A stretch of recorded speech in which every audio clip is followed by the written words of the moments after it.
I should have clicked not yet. You're live.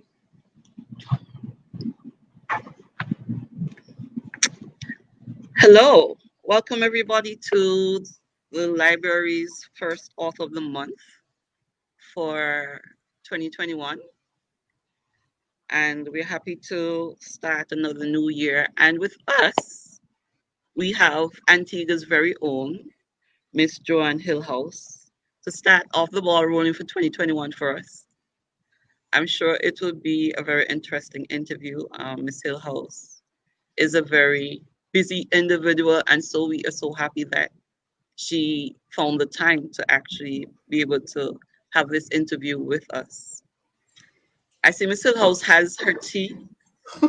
No, coffee. I'm a coffee girl. Well, we see we usually have a tea, and I don't have mine this morning because when we're doing it face to face, the author will come and we'll offer tea, beverages, some light tea biscuits, and so that usually runs rather smoothly. But this is where we are at this point in time. But we still encourage everybody to have your whatever it is you're drinking, your tea, your coffee, whatever it is, your water, and Or, we or have a whatever nice else, or whatever else you need to drink at this time in our whatever else you need to in our drink. dystopian reality. Yeah.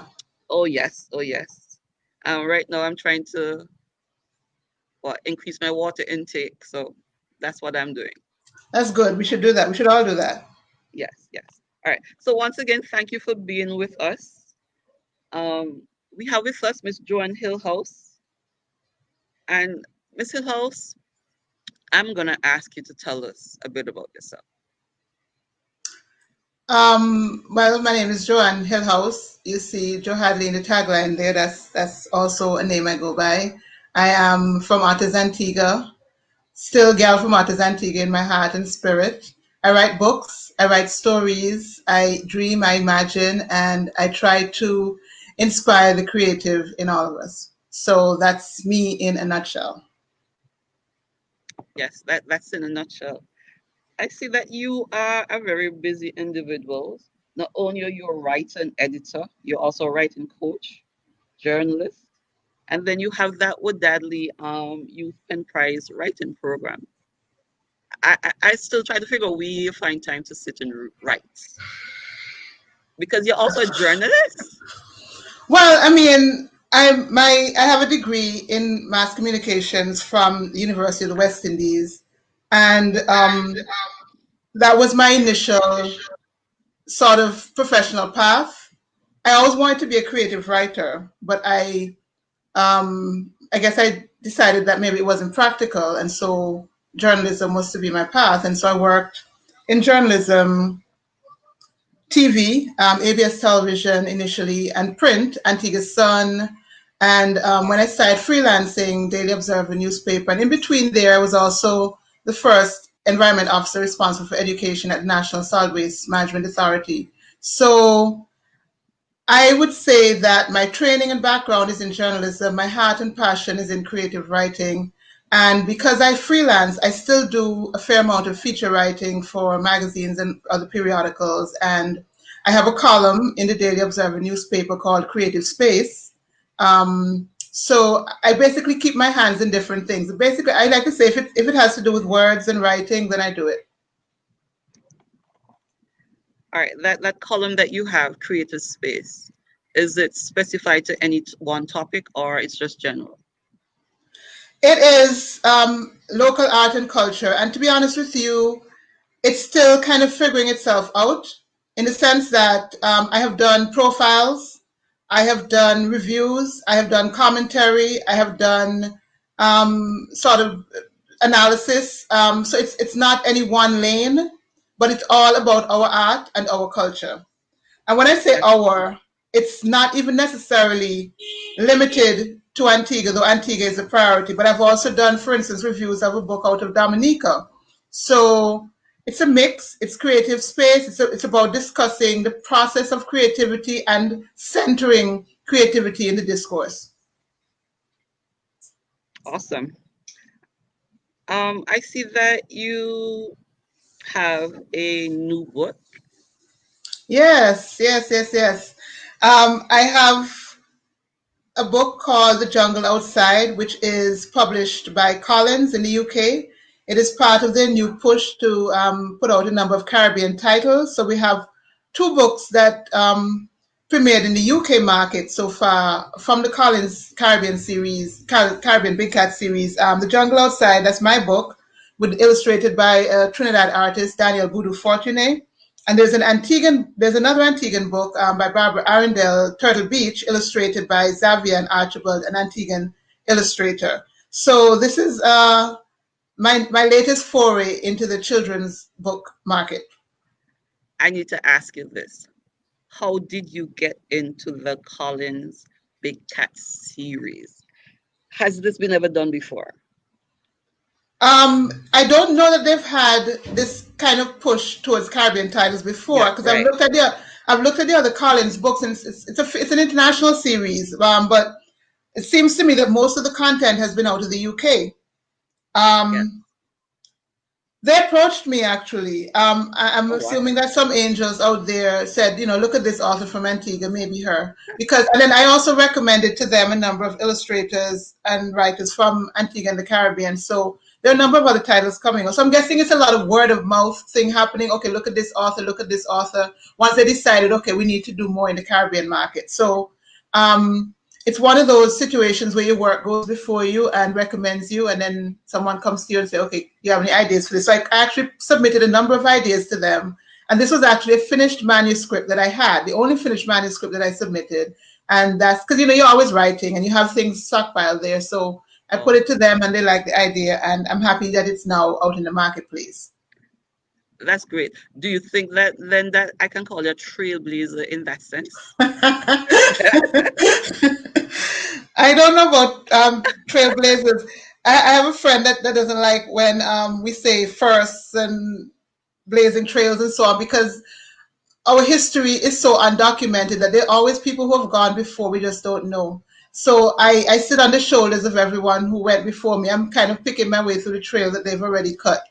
I mean, I would not perhaps be a published writer if I didn't know of the existence of, say, a Jamaica Kincaid.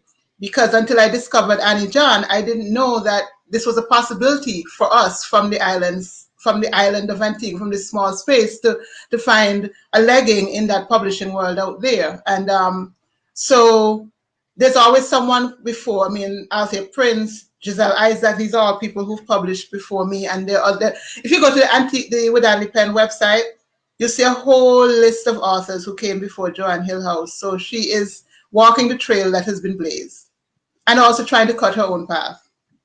Yes, you, and I think you're doing a very good job at trying to cut your own path. I'm Uh, trying. You also had second place in the Burt Awards for teen and young adult literary fiction book. How was that? I did. I did. That was amazing. This book, Musical Youth, Yeah. is the book that placed second for the Burt Award, the inaugural Burt Award for teen and young adult Caribbean fiction. And I've also had the opportunity to judge that prize in subsequent years. That Wow. prize went on for 5 years and kind of shepherded a whole, something like 15 teen young adult Caribbean titles into the marketplace. And mine, I'm happy to say, was one of the first. And it's still alive. I mean, that same book, just the second edition of it came out a year ago, and in December, I learned that it was also named one of Kirkus Review's top 100 indie books of the year, top teen young adult books of the indie books of the year, and top romance novels, indie romance novels of the year. So it's still, thankfully making waves. I think so. I know Miss Davis used musical youth with some teens, So I was pretty excited that she came and said, how many copies do you have of musical youth?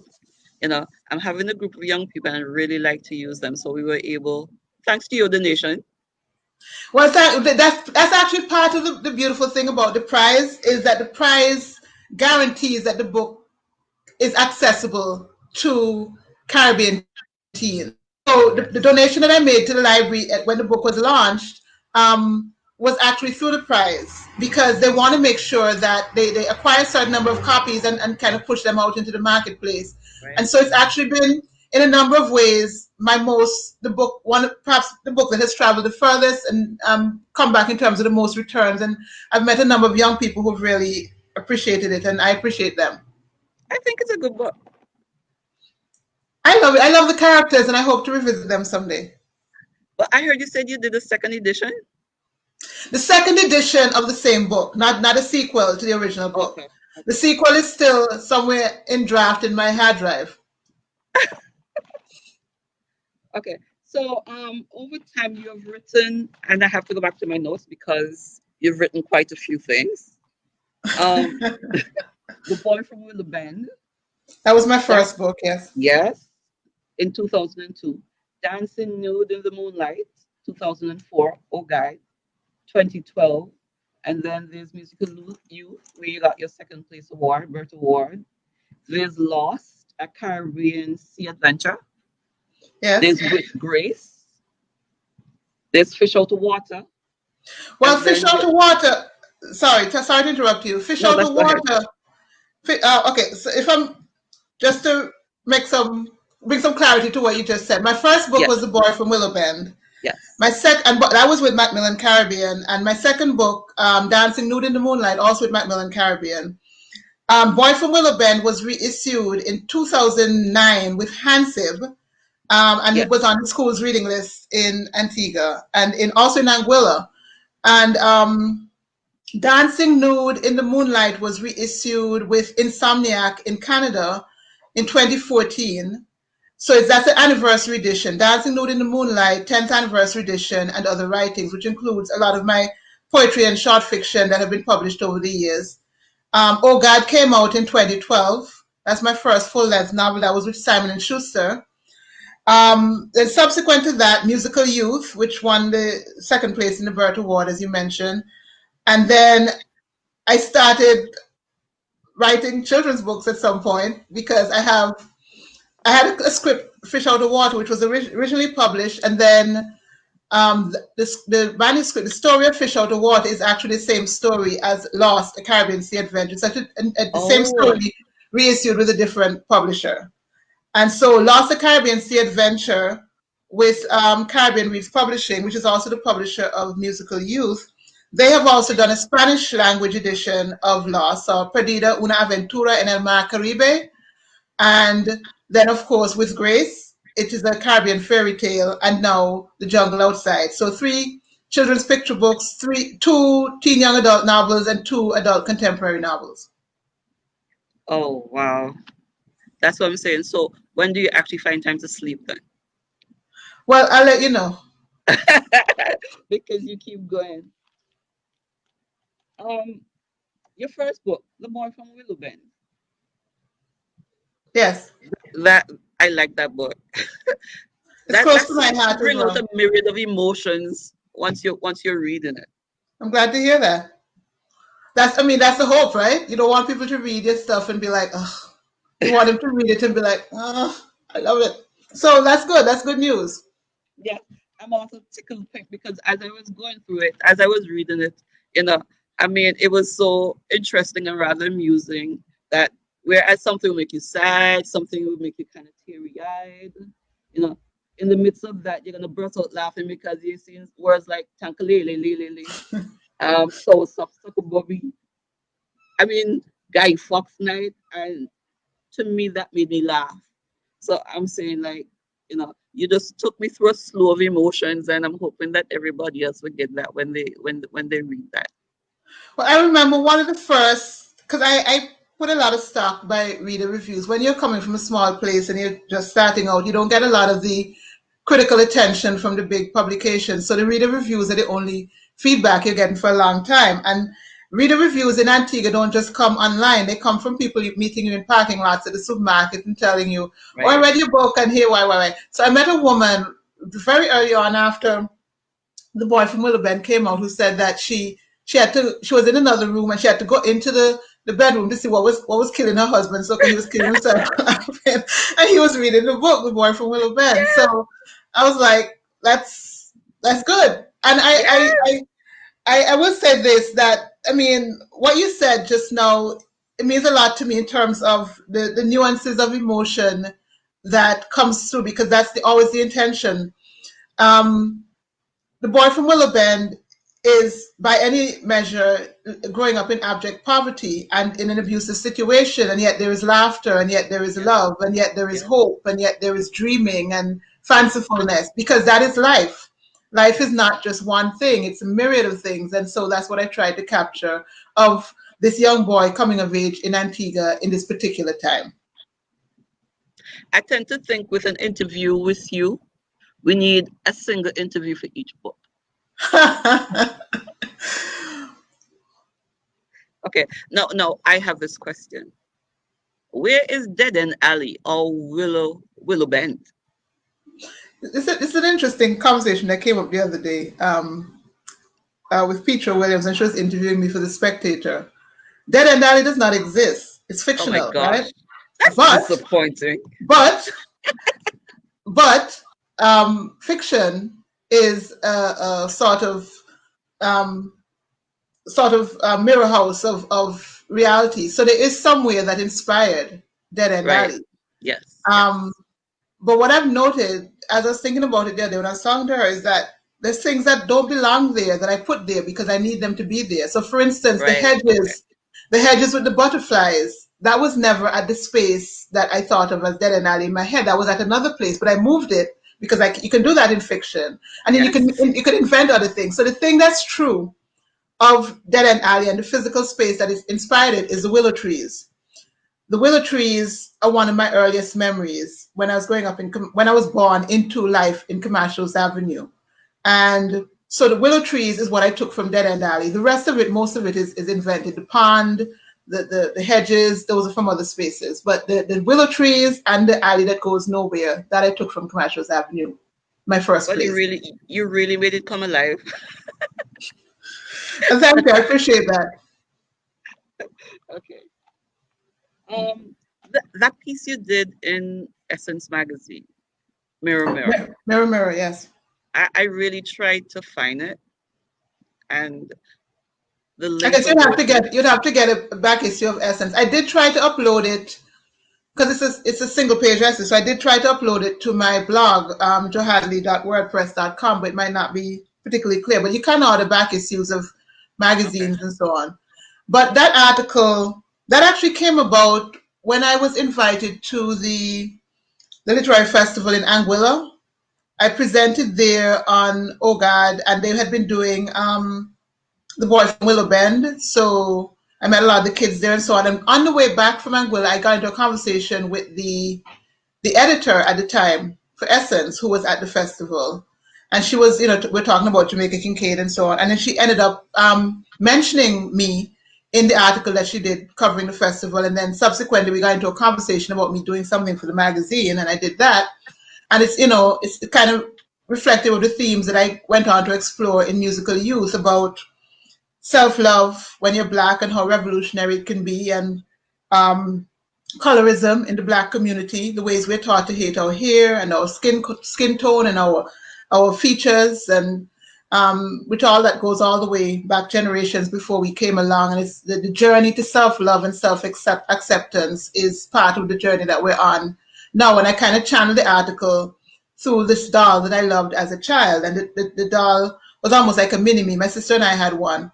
And what my mom would do is whenever she would make clothes for us, she would make clothes for the dolls as well. So the dolls were almost like a reflection of us. And so we loved the dolls.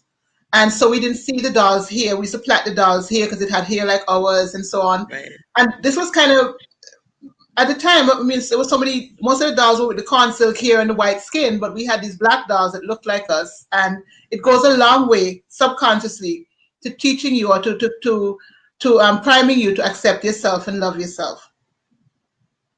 So that's basically what the article covered. It was Mirror Mirror, the doll mirroring me, and exploring issues of colorism and shadism and texturism in the black community.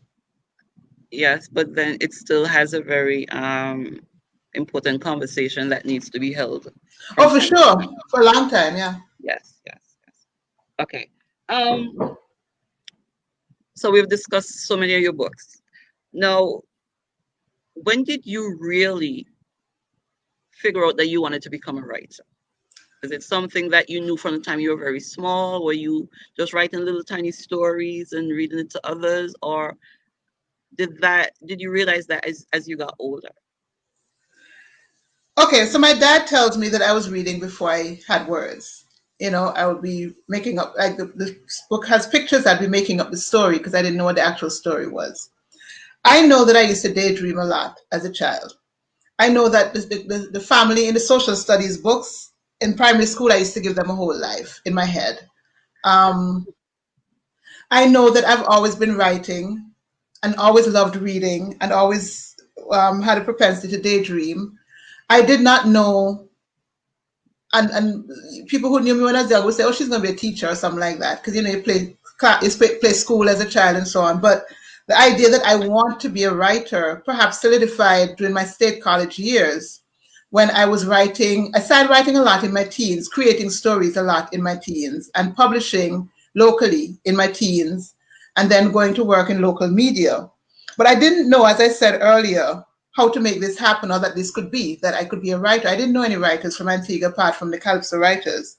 And then, of course, I discovered Annie John and Jamaica Kincaid, and she became perhaps one of my first, if not my first, role model of the possibility that I could be this thing. But even so, it took me years to actually be able to say it and to put it in my passport. I'm a writer. So I think somewhere in the smallest part of me, I always wanted to be a writer. I didn't know how to make it happen. And so it was probably in my early 20s when I started owning it, that I want to be a writer and pursuing it as a real probability, not a sort of this, remote possibility. And since once I committed to that, I just kept grinding. I kept working. I kept writing, and I kept sending stuff out, getting rejected, sending stuff out, pitching, and just kept going. And that's kind of the journey of a writer. Unless you have a big supernova explosion out the jump, you kind of just have to get up every day and keep going. How did the rejection affect you? The rejections still affect me.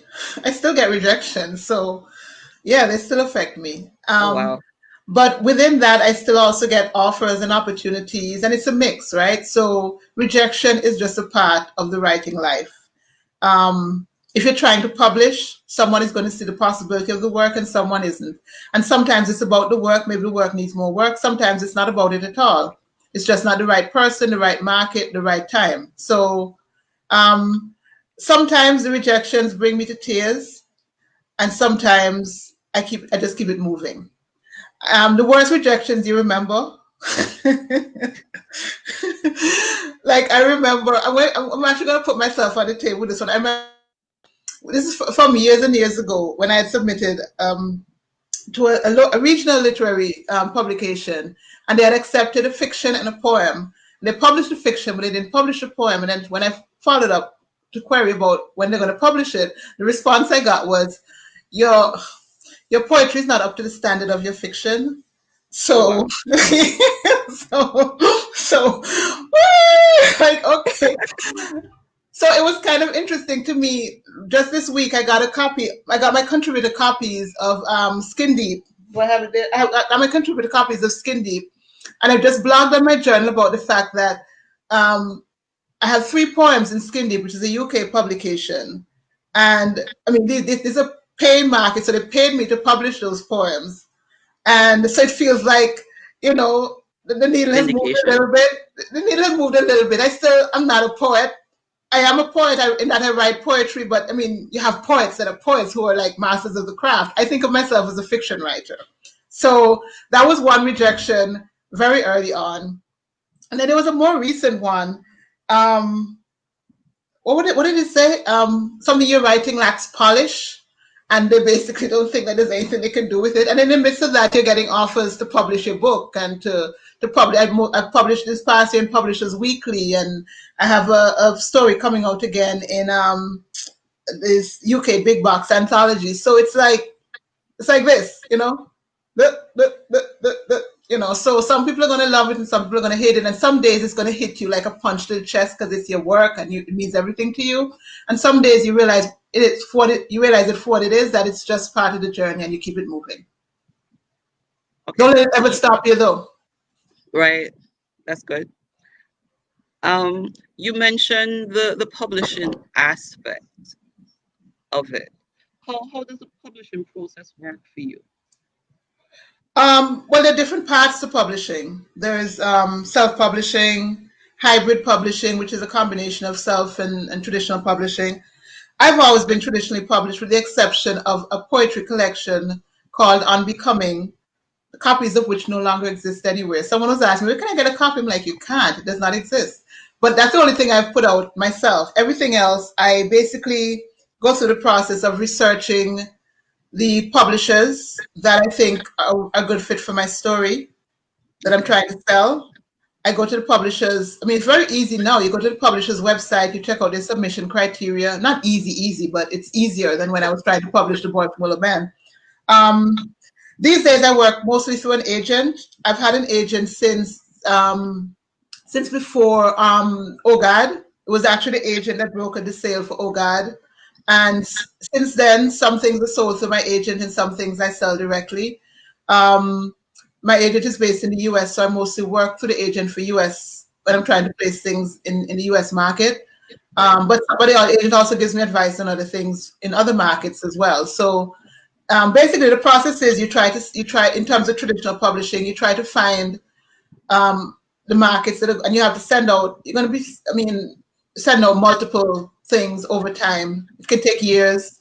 It can happen right away. Some writers go through. I mean, Marlon James, who was a Booker Prize winner, famously said that he got 50 something, 57 rejections for the manuscript before he got it published. So this is a lot of rejections, and this is a good manuscript, right? So it happens whether your manuscript is good or not. The thing is, try to make your manuscript as best as it can be. Get it beta, get it read, get it edited, get it proofread. Make sure it's the truest version of the story. And that's why I offer coaching and editing services to help writers with that process. Um, and sometimes I've helped writers as well with the pitch letter that they have to draft to send out to publishers and so on. And then once your book is sold, you then go through the process of, the legalities of the deal, and then that whole thing takes like another year or so before the book hits the market, because then the book has to be the marketing has to be planned and the book has to be edited. And so you have to go through the editing process with the editor, and that's a long process as well, back and forth. And although I have been through some very rushed editing processes as well, because it has to do a lot with the publishing timeline. So, and then once the book is out, you hustle like hell to try to make sure as many people know about it as possible. That's a Yes, process. And then because you keep writing through all of it so that you have new things to sell as you you have go. something. That's what I wanted to ask you. Is there a specific marketing process that really works for you? That's really beneficial to you, or you just have to try different forms of marketing for your works? I think you have to try different forms. At least that's been my experience. But I will also say that you should try something. I find that very early on in my writing career, my publishing career, I thought the publisher was going to do the world, and they don't do the world. They invest in the book, they get it edited, they get it packaged, they get it distributed, but you have to hustle. And some publishers will do more and some publishers will do less, but never let the book fail because you didn't hustle. And I fought myself for that, in the sense that I think The Boy from Willow Bend and Dancing in the Moonlight original editions were good books, but they did go out of print because the publisher didn't think they were performing as well as they had hoped. And I had to then hustle to try to get the rights back, to try to find new publishers to get them back in print. And both books are now back in print. And then once I started researching what other writers have done, things like getting a newsletter, getting more active on social media, creating a platform, putting a mailing list together, so with the book clubs and the booksellers and the book groups and the critics and the readers and the reviewers, join all the literary platforms. Just basically do everything that you can to get your book out. I will say this though, I mean, one of the things that really pushes a book is that sort of, if it can get something to push it above the crowd a little bit, like winning a literary prize as Musical Youth did, or like being highlighted by Kirkus Reviews as one of the best books of the year. That pushes it into people's mentions, whether on social media or wherever, and they're like, oh, what's this book? Let me check it out. because there are hundreds of thousands of books that come out every year. You have to do whatever you can to make your book stand out from the crowd. At one point, I thought of subtweeting Donald Trump so that he could like curse me off on Twitter.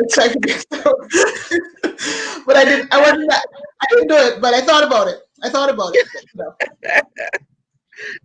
Oh, that's funny. That's really funny. All right.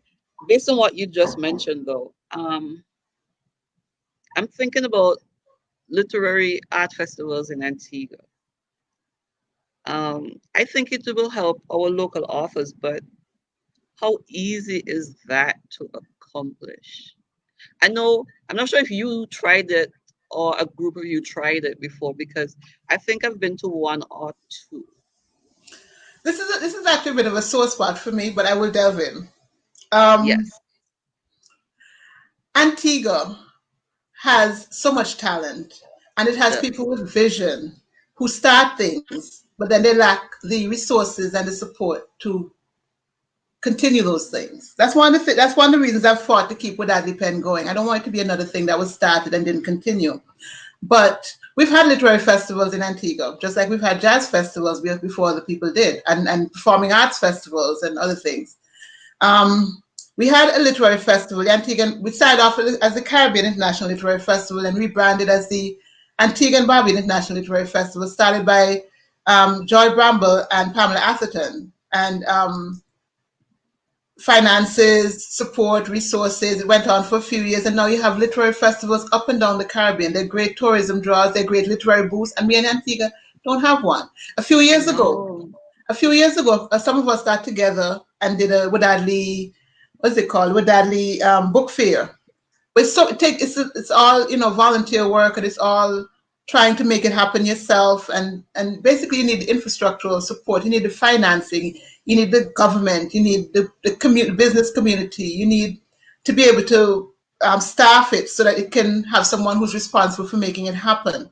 I mean, if everything has to happen as it seems to via volunteerism in arts, then things will only happen as much as people have the energy to do them and the time to do them. So that's kind of one of our. The long story short, yes, it would have been good for us to keep our literary festival going, but we didn't because we lacked the je ne sais quoi. I don't know, but um, it's not for lack of ideas. It's not for lack of effort. It has happened, and the writers and the artists have always showed up and always been there, always network, always supporting each other. It's that other thing that's lacking, and that's all I'll say on that. well, I'd like to see, and I'm sure I'm not the only one, would like to see that come back and that it will continue to grow because it's necessary. One of the things it did when it was happening, the international one, was that it brought a lot of writers to the Caribbean and their audience to the Caribbean. Think about the Yes, tourism. We think of tourism as beaches. The beach is just the beginning. Why don't we invest in other things? true. You have a literary festival. Eric Jerome Dickey, rest his Yes. soul, who just died recently, referred to himself as a Fantiguan because he came to Antigua for one of those literary festivals. He fell in love with the country. He came here. He wrote from here, and he wrote one of his books. It has Antigua as one of its locations, and that's all out of the literary festival. But we don't He, see the vision, and so we don't make it happen. When I say we, I'm not talking about the artists because the artists have tried. um, because Eric Jerome Dickey even donated to the library. Yeah, I think he also visited the library. he was here for a while. He was writing Yes, from here. He was yes. writing from here. He came for the literary festival. Antigua became one of his places. But Well, carnival is the only thing. I guess I don't know. I think the writers, the authors, I don't think we need to give up on that aspect of it because it's so necessary. And I think as a nation we need to move to that arena. And along with your writing programs that you have with the young people, because it gives them an opportunity to express themselves. It does. When I started trying to find time to volunteer, I kind of had to narrow it to a couple of things. And one of the things was the Cushion Club, Reading Club Yes, for I Children. remember that. And then I started with Adley Pen around the same time, 2004. And one of the reasons I started doing the reading club, not doing the reading club, joining the reading club as a volunteer, it existed before me, it still exists, even after I'm not as active as I used to be, is I know what reading did for me. You don't have to be on the path to become a writer in order to appreciate that being able to read is a functional thing, but it's also this thing that unlocks your imagination. And so I had so much fun over the years with those kids playing and reading, and they've helped me to grow. I don't think I would have written a children's book if I had never volunteered with the Cushion Club. I don't think I would have evolved in terms of reading my work when I have to go and read my work if it hadn't been for the Cushion Club. Because for kids, you have to make it entertaining, and you always have to find the modulation and so on in the Yeah. in the script on the page in order to keep their interest. And so I had to learn all those things, and those things made me a better author in terms of the role of the author, in terms of presenting your work, in terms of sharing your work, and all that sort of thing. But what it did for them, I hope, and I'm still in touch with some of them, is it made them more fully formed, fully realized, um, creative, critical beings, that they critique the information that they take in, that they think creatively, and they think imaginatively, and that, of course, that they can functionally move through the world as literate people. Yeah. So I think it's vital, and that's why it's one of the things. I will say, for years, should I say this? For years, one of our dreams was that the Cushion Club could actually be at home in the public library, but we didn't have a public library home when the Cushion Club started. And so the Cushion Club bounced around from place to place to place, over the years. And then when the public library was finished, and we were like, yeah, we're going to be able to move in there and do stuff. And then it wasn't open on Saturdays, which is when we meet. So, it's been a journey trying to create that synergy with the public library and the Cushion Club. So I'll just put that there. That's a conversation all by itself. Maybe we need to bring that up again. I, I mean, I would, if I were you, I would have that conversation again, because what I'm saying is, the library is about literacy, Yeah. and so I think we need to be there on every level, every avenue. So I'm One, sure. one, but one of the things with it is that the library is also the community space, right? It's Yes, a it is. space that belongs to the community. And I mean, I applaud the library for all the projects I see them doing, but I think Antiguans got used for a long time to not having a library as a community space. Like, the library has existed, but as Yes. a space where you can do different things, community driven. That we like a whole generation of us grew up without a library in that sense. I Yes. mean, obviously, you guys have been working hard over the years trying to keep it going, but ever since the earthquake in '74, I was born in 1973. That means that from '74 to 2000, what was it, 15 or so, when the library officially opened, the new 14. building, 14. 13, 14. Yes. 2014, Yes. that sense of a library as a community space was not a part of my reality. I, of course, was a member of the library. I borrowed books, and I worked at the library during one of my summer school jobs for a time as well. So I know that the library is there, and it work, and they're hardworking people who are keeping it going. But the central place that a library can have in a community, that is something the library has had to work to reacquire, to reacquaint the Towards. community with. Yes. And so one of the things I thought of with the Cushion Club is this idea that kids can just walk in. Like, you don't have, it doesn't have to be this thing where you have to have, because one thing that happens when we move around, we're at Friday Road, we're at University Center, or we're at Lower Gambles, or wherever, is that it's an effort for the kids to get there. I've had parents say to me, well, my kids are in here, how are they going to get there? And so on. So sometimes we've had to go and pick up kids and drop them off and this sort of thing.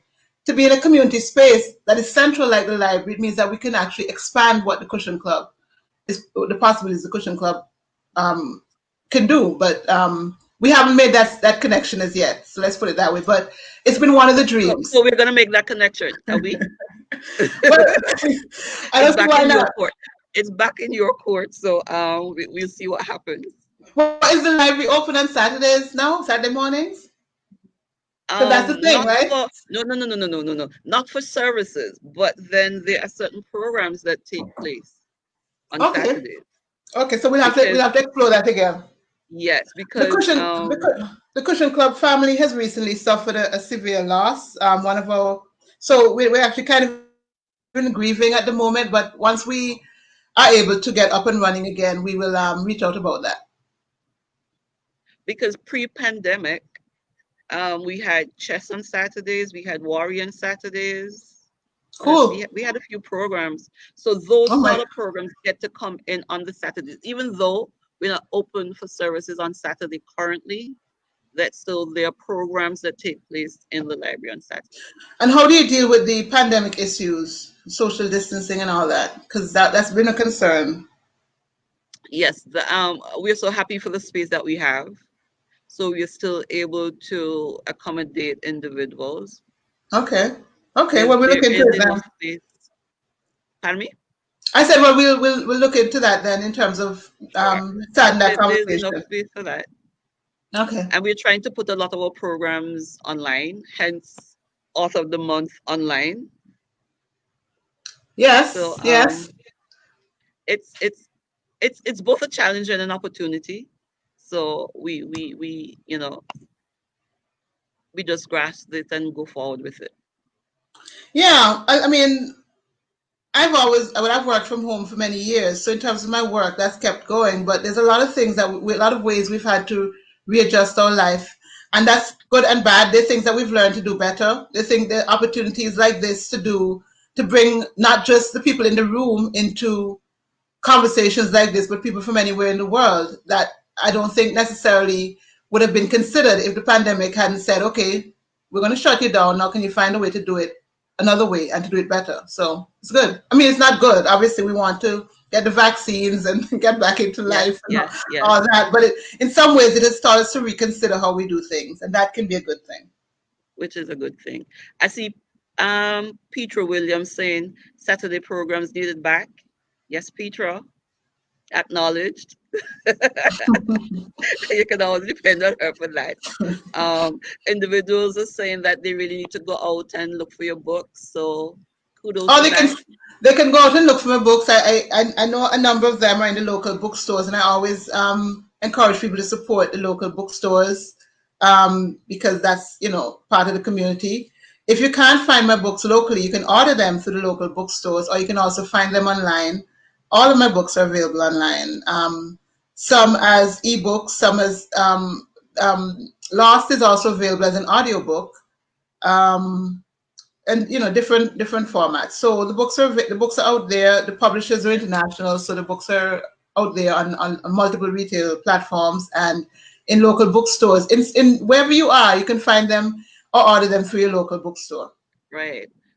So they're in the local bookstores. They're at the library. Yes, Um, yes, and yes, that has always been important to me to make sure that my book is in the library. It's very, yes, very important. We yes, must have the local authors just be there for the kids to pick up true. and read. And they're you can get them via Amazon or whatever because I know Cheryl. Cheryl is there saying, she really needs to go and get some of Joanne Hill House work books. And I know she's in I Canada. shall. So Yeah, you I can know get she's them. in You can get Canada. them in Canada for sure, for sure, for sure. Yeah. Pardon me. You can get them in Canada and in Europe and across the Caribbean, America. They're available wherever books are sold. We'll have them in Okay. outer space soon. That would be awesome. That would be everywhere. Well, just about everywhere. Do you have a favorite author? I hate this No. question. I'm curious. I hate this Writers, question. or is it based on the genre? I'll say this. I'll say this. I have a favorite author. And I could give you a name now, and then 2 days from Would now, I it'll be get a you in different trouble? name. Would No, I there's get you no in any trouble? trouble. No, I'm just saying that it's not a fixed thing. It's not like the North Right. Star. I Like agree. I it's agree. it's impossible to say that this is my favorite book, this is my favorite author, this is my favorite film, because so much of it has to do with who you are, where you are, how you are at Yes. that point in your Yes. life. I I agree. will say though, I will say that Jamaica Kincaid is one of my North Stars because she is such a great writer. I mean, and she has such a clear and uncompromising voice in terms of what she writes. And her writing, those books that you feel lost in words. I remember, well, Annie John was the first. but there's also Lucy. There's also See Now Then, Mr. Potter, um, A Small Place, which maybe we might want to revisit in this time that we're living. Revisit reading A Small Place and see how we feel about it again. Um, I'd like Miss Kincaid to write a second edition to A Small Place. why write a second edition when the first edition is still so relevant, though? Is it? I don't know. I don't know. I'm just playing. Um, um, Edwidge Dandicat is another favorite of mine. So much so that when I I met her when I was a guest of the Miami Book Fair, and she was a guest of the Miami Book Fair, and I think I just like sealed up, didn't have words because she's just so amazing to me. Um, The Farming of Bones, Create Dangerously. Those are some of my favorite books of hers. She also has a children's book that she wrote right after the quake in Haiti because she's Haitian American. Um, those are two that come to mind off the top of my head. Jamaica Kincaid and Edwidge Dandicat, and I'm going to kick myself later for the ones that I forgot to mention. I'm sorry. I didn't mean to put you in a spot. I know. I mean, I honestly think that you would not have had one author, I don't. I right? don't. And it changes, and, Yes. you know. Yes. Um. Okay. We have to be winding down. I tell you, we need several interviews for you. Um. Looking at where you were when you wrote Willow, the boy from Willow Bend, to you having your last work being released shortly, and you said it's already released in the UK. Yes. What do you wish you knew then that you know now when you were just starting out? And then, everything was so fresh and uncharted waters for you. Looking back as a seasoned writer, well, from my vantage point, I can say that. Okay. I mean, what do you wish that you knew then that you know now? Or is it just a process and then you took it as it come and you learned from it? I think it is a process. I think I'm still learning and still figuring things out, which might sound crazy, but that's kind of the reality of life in general. But publishing in particular is that you're always still learning. One of the things I've tried to do to make the path a little bit easier for them, for anyone coming behind me, is on the Wadadli Youth Pen Prize website, wadadlipen.wordpress.com. I try to provide resources for writers, resources on contracts, on publishing, on promoting, on pitching, um, and markets that they can publish at, and so on. So I remember just being that young dreamer, sending away for that big Bible that we had to buy back then, the writer's market, to figure out how markets work and how publishing works. And now Wow. I try to provide some of those resources online through the website. I had to send away for that book, and it was huge. Um, I think if I had to sum up what I wish, I mean, I wish I had known earlier that it's okay to say I'm a writer and figure out how to make it happen. I wish I had not been so uncertain of myself that and uncertain of the possibilities that I didn't it didn't stop in terms of how all in I went, but it did stop it in terms of me having confidence to even claim it. And claiming it is the first step to kind of, pushing yourself out there and taking the knocks and getting back up and all of that. And I guess another thing would be don't be ashamed or intimidated out of being your own biggest advocate. We come from a culture where you're not supposed to big up yourself or whatever. But here's what happens when you don't push your books is that they go out of print because you're not pushing your books. Right. So you have to push yourself. Even if it means that people see you as having ego and you're always self-promoting or whatever. You shouldn't be always self-promoting. You should be trying to create organic engagement and so on.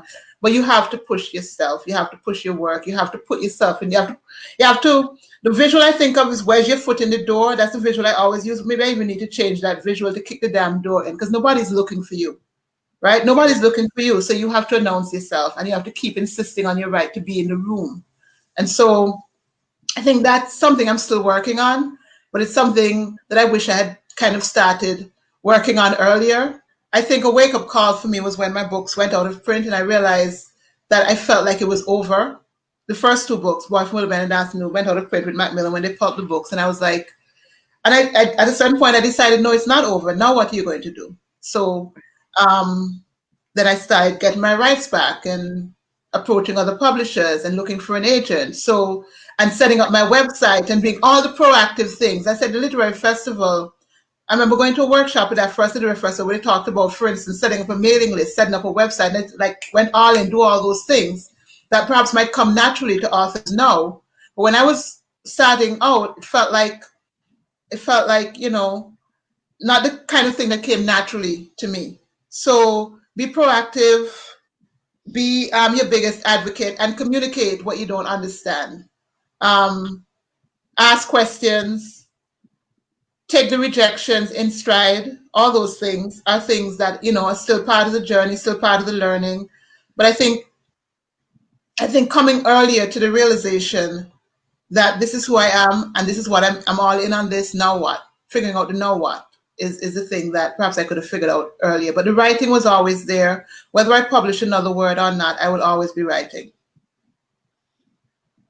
Oh, that's great. All that info was great. I hope though the aspiring writers are actually listening, you Well, I would know. say to the aspiring writers, while I say to ask questions, do some research for yourself first, because as you know, everybody's busy. People want to be supportive and helpful, but you have to do some of the groundwork for yourself. So that's why I put the resource database there so that you can do as much research as you can, so that by the time you come to me, you're not asking me something that I already answered and put out there. Understood. Oh yes. All right. So I think you have a new fan from Canada because she's now going to be spreading your name among her Woo friends woo! and trying to Love it, support you as much as she can. So love it. kudos for Canada. All right. And this is just what it's all about. There are too many local authors that are not getting the publicity or the market that's due them. And I think as a library, we need to, be a part of that. And so that's why we have Author of the Month, because we are trying to find every single author that we have in Antigua and to celebrate them, to show their work and to, let other people know, okay, this person wrote this and, this is how you can get in touch with them. This is how you can purchase their work, and, to me, word of mouth, like you said, is still the best marketing. Yes, we need to use the other forms, but that works a lot. Sometimes it's the only market that's available to you. Reader reviews, people finding your book and recommending the next person passing it on. So Yeah. again, it comes back to write a good story. Even Yes. if the story is takes a while to find its reader. I mean, I'm thinking about, for instance, I'll give an example, a story called Amelia Devil's Bridge that I submitted. Oh, so enter competitions. That's a good way to get your work out there as well. And the I still enter competition. competitions. And on the Would I Depend site, I have a database of upcoming competitions, opportunities for writers, plus, it's kind of journals and so on that are always looking for work. So you can always find out what's available through that website if you subscribe to Would I Depend. But I remember with Amelia Devil's Bridge, I entered it into the Commonwealth Short Story Prize, and it didn't win. And normally, if you don't win, then you don't know what happens to your story. You don't know how close you came, right? But then, like a year on, I got an offer to publish it in a anthology that was being put out as sort of like the best of the rest of the Commonwealth Short Story Prize from that year, from the Caribbean, plus the winning piece. So the winning story plus the other publication called Pepper Pot Best New Stories from the Caribbean. So Amelia Devil's Bridge got included in that. Amelia Devil's Bridge, because of that story and being in that publication, I believe, I mean, I have no empirical proof, I believe I was present on a panel at the I Write Festival in Scotland. I went to Trinidad. I went to, I think I might have had the Penn World Voices Festival. Yeah, Penn World Voices Festival as well because of that story. And then that story has been taught in courses in like the BVI, in Belize, in New York. I know this because of feedback that has come to me from either people teaching it or people studying it. And that story also got included in HarperCollins' CSEC revision guide for English A in Wow. 2017. And they recently came back to me to not to include the whole story, but to excerpt it again in that. So I'm saying that's a little story that could, but it's an example of what can happen when you just try one thing and then this whole domino effect Takes happens. place. Yes, Yeah. yes, yes. Woo! Miss Hillhouse, we could go on, but we're pressed for time. I would like to thank you so much on behalf of the library for actually sitting and talking with us. You've Thank you. I shared hope you shared a wealth of info. you needed to cut me off more. I talk too much. No, no, no, no. I like it when you share. I really like it when you share. And so many things have been discussed, and I really, really hope we get a chance to have literary festivals back in Antigua. I hope that the library can play an important part in that. I don't know if I just got in trouble by mentioning that, and I have to answer to that after Well, the interview. as as John Lewis, the late John Lewis, civil rights activist, would say, "There's good trouble." Well, I think that's good trouble. Yeah. Well, then I think I'm famous for getting into good trouble. All right. So we'd like to thank you so, so very much for spending this time with us. And we'd like to thank everybody who's watching and listening online. We thank them for their feedback. You know, as a nation, we need to support our own, and we need to, share the info with other individuals in our global community. And that's one way that, we can get our local authors to be here, there, and everywhere, and other people will see their work and recognize their work, and they'll go from strength to strength. Definitely. So, once again, we'd like to thank you. You started our year for us, January 2021, and you are our local author of the month. We're looking forward to Thank that you. new book that's going to be released, and I guess we can do this again. Thank you. I want to say thank you so much for having me on. I am a library stan. Growing up in Antigua, in as much as we didn't have a home for the library, if the library wasn't there, I wouldn't have had access to books because that's what the library gives us access.